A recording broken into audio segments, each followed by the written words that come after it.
Hola, ¿qué tal amigos de Equal Radio? Estoy muy feliz el día de hoy porque tenemos a una invitada que tenía correteando bastante tiempo.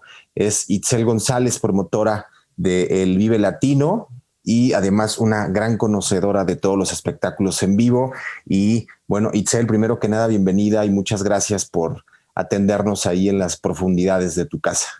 Hola, muchas gracias. Muchas gracias por invitarme. Oye, Itzel, pues bueno, digo, vamos a ir así directo al grano y parte de esta entrevista también por lo que le estaba buscando es porque estoy muy feliz, evidentemente, porque y hay mucha gente que está feliz por el regreso de los conciertos, o sea, el haber estado un año en la virtualidad sí nos gustó, pero no se compara para nada la experiencia de tener a un artista en vivo, en persona, o sea, es totalmente diferente. Y hay un cierto sector o hay algunas personas que han estado preguntándose el por qué de o sintiendo que hay una elevación de costes que están impactando directamente hacia el tiquete, ¿no? O sea, yo ahorita voy a hablar un poquito sobre la experiencia maravillosa que tuve en el Conjunto Santander viendo a San Pascualito Rey. Pero bueno, tú como especialista, Itzel, ¿podrías platicarme un poquito al respecto de esto? Mira, elevación de costos definitivamente hay. Ahorita si quieres profundizamos en eso, pero elevación del precio del boleto la verdad es que no es tanto. Uno se espanta cuando entra a Ticketmaster y ve lo que cuesta, pero es que ahora estamos vendiendo boletos en grupo, ya no estamos vendiendo boletos individuales. Cuando tú compras ahorita un boleto para un autoconcierto o para un palco, estás comprando un boleto para 4 personas que te dejan entrar en coche o 6 en camioneta, o estás comprando boletos para 2, 4, 6 u 8 personas en los palcos. Entonces, si tú antes comprabas un boleto para ir a ver a Alejandro Fernández en el Auditorio Nacional y te costaba 1,500 pesos, ahorita estás comprando un boleto para ver a Los Ángeles Azules en un palco y te está costando, pues obviamente, 6,000 pesos si vas con 4 personas. Entonces, cuando entras y ves que cuesta 6,000 pesos, tal vez de repente es impresionante, pero cuando divides el costo entre todas las personas que van, pues es lo que pagabas o muy cercano a lo que pagabas antes de la pandemia. Nos cuesta un poquito de repente a nosotros explicar esto y el beneficio que tiene, pero sí, la diferencia de precio no es tantísima como se percibe cuando ves la taquilla. Obviamente hay cierto incremento, no en todos los shows, pero sí en algunos, y es porque la vida subió. O sea, durante la pandemia la vida siguió subiendo, la inflación y todo, y los costos van subiendo, pero aparte de eso, los promotores hemos tenido que adecuarnos porque ahora se tienen más gastos. Es decir, antes tú podías poner ciertos baños y como que la gente estaba acostumbrada a que pues, todos los baños estaban juntos y no pasaba nada, y ahora no. Ahora tienes que poner baños especiales con sanitización al entrar, con sanitización al salir, tienes que poner estaciones al entrar al show de operaciones que te toman la temperatura, un montón de señalética con los códigos QR para ver que entras, contratar más personal para hacer toda la inspección, de que vengas bien, de que llenes tu formulario de entrada a todos los eventos públicos y demás. O sea, la infraestructura sí implica un costo más, pero la verdad es que yo no lo veo tan reflejado ahorita todavía en los precios. Por ejemplo, Siddhartha, que estuvo en el C3 hace unas Sí, que semanas. tuvo, y además tuvo sold out. Ajá, el precio la verdad es que sí era elevado para el C3, pero no para un show de Siddhartha, porque Siddhartha es un artista que llena foros mucho más grandes. Entonces, digamos que fue un show súper especial para un aforo reducido y pequeño, y que para que lo vuelvas a tener así cerca va a ser raro. Pero yo creo que ese precio hubiera pasado con o sin pandemia, porque era un show en exceso especial y una experiencia que así, wow, para los fans fue tremendo. No, y además, digo, te menciono este concierto al que fui de San Pascualito en el Conjunto Santander. La experiencia fue muy diferente, me refiero a que se sintió más personalizado todo, la atención muchísimo más, fue, fue- tuvo como esa especie de lujo, por decirlo de alguna manera, y además esta experiencia de poder estar en un lugar con mis 3 personas favoritas, que estaba ahí mi esposa, mi hijo y mi mamá, viendo un concierto que yo tenía muchas ganas de ver desde hace mucho a San Pascualito, y además viviendo una experiencia diferente porque incluso hasta la atención, la rapidez, o sea, sabes, había cero filas, los procesos, como bien lo mencionas, para ir al baño eran completamente diferentes. El ir a comprarte un snack, el ir a comprar merch, o sea, todo el proceso para mí fue perfecto en muchísimos aspectos, porque además creo que también esto, no sé a ti qué te ha pasado con las bandas, pero en el caso de San Pascualito me gustó mucho porque se notaba que la banda tenía unas ganas tremendas de tocar, o sea, dieron un show increíble, tocaron más de 2 horas, o sea, fue una experiencia redonda en donde yo dije, no tengo problema en pagar por esta experiencia, o sea, porque no solo es el ver a tu artista favorito, sino que también hay un factor experiencia que está siendo muy personalizado y creo que también hay que atender y entender esas partes, ¿no? O sea, sí, justo en los grandes conciertos o en los festivales siempre teníamos esta zona plus o VIP o platino, que era justo donde te la pasabas así, ¿no? Y que tenías como un trato preferencial y entrabas sin problema. A lo mejor sí estabas apretadito, pero en una zona en específico. Y ahora la verdad es que es tremendo. O sea, en los autoconciertos llegas, te estacionas, tienes un corralito al lado en donde te bajas, hay un mesero que viene y te está atendiendo todo el tiempo, pues porque obviamente no podemos tener filas en una barra de alimentos y bebidas, pero eso hace que existe este personal que pues, te sientes súper especial. Esta onda de que te empujan, te van a volar la cartera, te van a robar el celular, ya no existe, pues porque nadie se acerca a tu espacio vital. Y sí, la experiencia es tremenda. Y ahorita que empezamos con palcos la semana que entra, la verdad es que va a ser aún mejor. Imagínate que llegas, tienes una tarima, tienes sillas o en alguna de las zonas sillones, mesitas, puedes estar sentado. Literal sientes que el artista te está cantando a ti. Entonces es una nueva forma de vivirlo. La verdad es que yo sí creo que muy posiblemente se quede porque muchos no vamos a querer renunciar a tanta comodidad. Yo sí, si te soy honesto, es que yo ya no quiero vivir en los conciertos de otra manera. Que te empujen hacia adelante, ¿estás seguro? Y que te caiga agua de riñón. No, me refiero a que yo me quedo con este formato. O sea, habrá muchos que les gusta más el contacto y ya vemos otros que no nos gusta tanto. Igual también depende de nuestras edades, ¿no? Pero yo realmente a nivel experiencia sí digo lo vale y también hay que decirlo. O sea, por más gente que puedas meter a un foro y por más grande que sea este foro, tampoco significa que es la misma gente que puedes meter como antes. Y esto evidentemente también impacta, como bien lo mencionaste, tienes más personal, tienes más medidas de seguridad, tienes que poner ciertas actividades especiales para poder cubrir estas cuotas que las autoridades nos exigen, lo cual me parece muy bien, por cierto.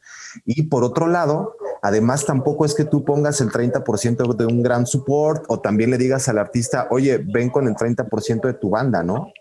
No, o sea, el escenario cuesta exactamente lo mismo, las luces cuestan igual, el audio cuesta igual.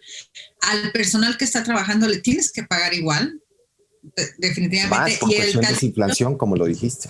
Sí, bueno, o sea, contratas más personas, pero no les bajas el sueldo. Exacto. Y luego el talento, pues le tiene que pagar a su staff y el talento tiene que seguir pagando a su ingeniero de audio, a su ingeniero de sonido. O sea, no puede decidir, no, pues este staff sí va, no, porque me están pagando la mitad. O sea, tiene que ser un esfuerzo de todos. Eso creo que lo tenemos que tener claro y tiene que haber un esfuerzo de las bandas a nivel mundial de considerar un poco sus fees. Y tiene que haber un esfuerzo de proveedores, de considerar un poco que el ingreso no es el mismo y de nuestra parte de tratar de mantener como que todo unido. O sea, tenemos que ser como la amalgama de todo eso. Y tener en cuenta, y creo que eso es nuestro trabajo de concientizar a los talentos y proveedores y demás de que a lo mejor estás en un foro de 100,000 personas, como lo es el autódromo, pero estás tocando ante 3,000, como si fuera un Metropolitan. Entonces, como que ahí se tiene que llegar a una media entre cuánto cobrarías por tocar en el autódromo y cuántos en el Metropolitan, y ya pues, se platica, se dialoga, se negocia, y pues ya se puede llegar a algo. Pero sí es un trabajo de todos, absolutamente todos los que trabajamos aquí. Y no nada más es para público, o sea, para atrás es también un gasto importante. Empezando por el costo de las pruebas de antígenos o PCR que se tiene que hacer a la gente que está trabajando. Camerinos, ya no puedes tener camerinos como antes, todos pegados y ahí metías a todas las bandas juntas. No, pues ya tienes que tener camerinos separados y las bandas también ya tienen que ser conscientes de que ya no pueden pedir ciertas cosas que antes pedían muy comúnmente en un rider. Ya no puedes llegar y decir, quiero pubs para todos y demás, ya tienes que tener cosas muy separadas.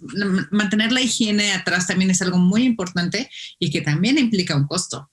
Sí, es que literalmente no solo tienes que personalizar la experiencia del usuario, cliente, fanático, público, sino que, como bien lo mencionas, también toda el área de producción tiene que ser personalizada, porque el hecho de que nosotros veamos que estamos viviendo una experiencia increíble frente al escenario, pero atrás también debes de tener las mismas regulaciones. O sea, no es que atrás tengas los baños públicos todos pegados. O sea, debes tener regulación y evidentemente eso se genera en costo. Eso es La, algo que a mí perdón. la cantidad de gente trabajando, el curfew que antes tú te podías quedar montando toda la noche y ahora por reglamentación ya no puedes. A las 11 de la noche ahorita en Ciudad de México todos tienen que estar afuera. Entonces un día más de montaje, o sea, son un montón de cosas que igual la gente no se da idea de lo complejo que se ha vuelto, pero pues que no nos va a parar. Tenemos que adaptarnos a vivir así porque la música no puede parar definitivamente. No, además la vida sin música, imagínate cómo hubiera sido en este confinamiento. Creo que todos nos hubiéramos volado la cabeza. O sea, entonces, a mí algo que me gusta es precisamente esta revaloración del arte. O sea, creo que también nosotros como público, al estar tanto tiempo alejados de estas experiencias, también nos hizo valorar lo que antes normalizábamos. O sea, y hay una parte que me interesa mucho que dijiste, que es el trabajo en conjunto que se tiene que hacer en esto, porque, por ejemplo, ahorita hablamos de bandas muy grandes que sabemos de entrada que vamos a ver shows impresionantes, pero creo que para las bandas que están en ese camino a ser, también implica a que tienen que dedicarse a dar super shows. O sea, y para mí eso, todo lo que exija una profesionalización de una escena siempre va a ser para bien. Sí, a mí ahí hay algo que me preocupa y algo que me emociona. Algo que me preocupa es que con esto desaparecieron un montón de foros y un montón de clubs y lugares en donde las bandas que iban generándose y que estaban ahí en crecimiento podían tocar. Y yo he visto que han reabierto muy poquitos y me da mucha angustia que no abran más porque la verdad es que esos circuitos en cada ciudad de la República son vitales. O sea, la banda necesita dónde tocar para 50 personas o para 100. Por supuesto. O para 300 al tope. O sea, sin esos circuitos, la verdad es que el desarrollo van solo es muy difícil. Y una cosa que me emociona es que me emociona y me preocupa, es que tengo una sobresaturación de oferta de bandas, todas buenas. En la pandemia, las bandas que ya estaban consolidadas, ya tenían cierto camino, se pusieron a crear cosas increíbles y las bandas nuevas se pusieron las pilas y salieron un montón de proyectos. Entonces a mí me encantaría poder verlos todos y que todos tuvieran cabida y que, como te digo, haya clubs y que en un festival cupieran todos, pero pues no puede pasar. Pero hay una cantidad de música y de buena calidad ahorita como hace mucho no veía, la verdad. Pero eso, digo, finalmente, como bien lo dices, preocupa y emociona, pero insisto, finalmente la profesionalización de un sector siempre va a ayudar y va a inyectar a la cultura y a la economía de un lugar. ¿Por qué? Porque creo que ahora más que nunca también muchos países, a pesar de que se esté abriendo poco a poco, pero se va a tener que desarrollar también una escena interna, ¿sabes? O sea, se va a tener que trabajar sobre el turismo festivalero interno, lo cual a mí en lo personal me da muchísimo gusto. O sea, no quiero ser, no es por ser, no es xenofobia, simplemente es que me da gusto la valoración de la cultura propia. Sí. Pero también es verdad, perdón.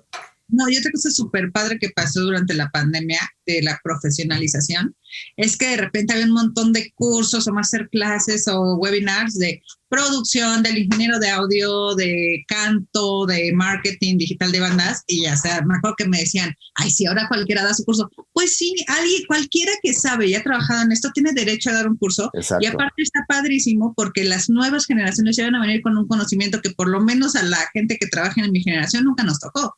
Íbamos a ir tropezando y error y prueba y demás, pero que ya te cuenten más o menos cómo tienes que hacer la cosa. Va a ser que dentro de 5 años tengamos una generación de managers, bookers, ingenieros, productores muchísimo más profesionales y con más estructura. Sí, exactamente. Digo, a nosotros no nos tocó esa belleza de la información. Digo, nos tocó a punta de golpes muchas cosas, pero la transmisión de información e insisto, la revaloración de la cultura es algo bien importante y además que también hay que entender que no solo depende de los gobiernos el valorar la cultura, sino que también depende del público, porque imaginemos este escenario, ¿qué tal si hay conciertos y la gente no va a ver? O sea, ¿por qué? Porque es una economía que además deriva hacia un montón de personas que en ocasiones ni siquiera tienen que ver con el evento, ¿sabes? No, el del metro, el del Uber, el de los tacos de la esquina que cada viernes van saliendo de ese venue, todos los chavitos. El del catering, el que vende chelas afuera, o sea, gente que a lo mejor ni siquiera pisa el venue y se ve beneficiada por esto. Los hoteles, o sea, simplemente la llegada de turistas para ir a ver a una banda. O sea, yo ahora que mencionas lo de los palcos, o sea, créeme que yo voy a ser de los primeros en estar en un palco. ¿Por qué? Por la experiencia. O sea, porque ya no solo voy a vivir la música, una muy acorde también, porque ya no tengo 20 años, pero la realidad es que también me ha gustado mucho esta experiencia de tener algo tan personalizado y que realmente vale la pena. Y es esta parte de entender que la cultura cuesta, o sea, el haber normalizado tanto este activo, creo que fue negativo en algún momento, ¿sabes? O sea, es como estas partes que le dan un bright side a la pandemia, que también entendamos que la cultura es muy importante y es vital para nuestra salud mental. Completamente, para salud mental, para generar economía y la verdad es para hasta tener una mejor sociedad. O sea, no podemos vivir sin cultura, es lo que hace que la cabeza nos cree una comunidad. No, y además, para mí el único lugar en donde yo he visto convivir a un montón de gente sin preocuparse u ocuparse de qué piensa el otro, qué afiliación política tiene, qué religión, qué género, etcétera, es en un concierto. O sea, en un concierto es donde realmente pasan esas cosas. Nacen los festivales. Sí, digo, para mí el Vive Latino tiene un lugar muy especial en mi corazón por las experiencias que he tenido, una por las bandas que he visto y otra por lo que ha pasado ahí. O sea, y ahí me gustaría también entrar con esta parte del Vive, que bueno, desgraciadamente, y creo, ya me dirás tú, creo que será hasta el 2022 que podamos regresar a este festival experiencia. Sí, es lo más posible. La verdad es que por fortuna todo aquí va avanzando bien. La vacunación va rápida, el verano está ayudando a que bajaran muchísimo los casos, pero sin embargo hay veces que hay que parar y agarrar vuelo y empezar, entonces es muy posible que lo tengamos hasta el 22, pero eso no implica que esperemos, o sea, la verdad es que ya se está trabajando en el proyecto para hacer un regreso muy tremendo y muy bonito. Oye, Itzel, y digo, ya para terminar, voy a aprovechar un poquito para que les des un tip, a todas estas bandas que cuando me toca dar algunos workshops, etcétera, siempre la pregunta es, ¿cómo hago para hacer llegar mi material al Vive Latino y ser considerado en algún momento para estar en este gran festival? Primero que nada, asegúrense de tener buen material. Y con eso me refiero, y regreso a lo que estaba hablando hace rato, de la estructura. Tengan un buen press kit, tengan 2 canciones que ustedes los maten de emoción, que puedan presentar, que cada que las oigan ustedes mismos sientan la piel chinita, tengan una propuesta, digo, o sea, piensen que literal van a competir con un montón de bandas que quieren estar, entonces, ¿por qué yo voy a ser diferente? Y una vez hecho esto, manden la propuesta, hablen con el corazón, o sea, se ha puesto muy de moda y me han llegado últimamente muchos press kit de información con un montón de datos de redes sociales, lo cual obviamente es importante, estamos en 2022 y por supuesto que se tome en cuenta mucho, sin embargo, que la propuesta también traiga somos esto, creemos en esto, esta es nuestra influencia, queremos llegar a esto y lo estamos tratando de hacer así, es igual o más válido que un montón de datos y números en redes sociales, porque siento que los últimos años se me ha ido por acá el asunto y nosotros queremos música. La música es lo más importante. Lo otro ayuda, y ayuda no solo para estar en Vive Latino, sino para conseguir una disquera, para conseguir contratos, para conseguir más fans, pero no olviden el corazón, no olviden que la propuesta debe tener alma y debe ser ustedes y congruente con lo que ustedes sienten todo el tiempo. Y como todo, lo más importante siempre va a ser la música. Eso es vital. Con lo que acabas de decir, ¿a dónde pueden mandar este material, Itzel? Aprovechando y abusando. ¿Puedo dar mi mail? Sí, por supuesto. y a gonzalezf@cie.com.mx. Itzel, muchísimas gracias. Seguramente nos veremos en algún palco en Ciudad de México muy pronto. Me dará muchísimo gusto saludarte con el puño y vivir esta experiencia, y ya les contaré por acá de estas experiencias maravillosas. Aprovéchenlas y valoren lo que dejamos de tener más de un año, por favor. Itzel, muchísimas gracias. Un fuerte abrazo. Adiós. Soy Ulises Sanner y esto es Equal Radio.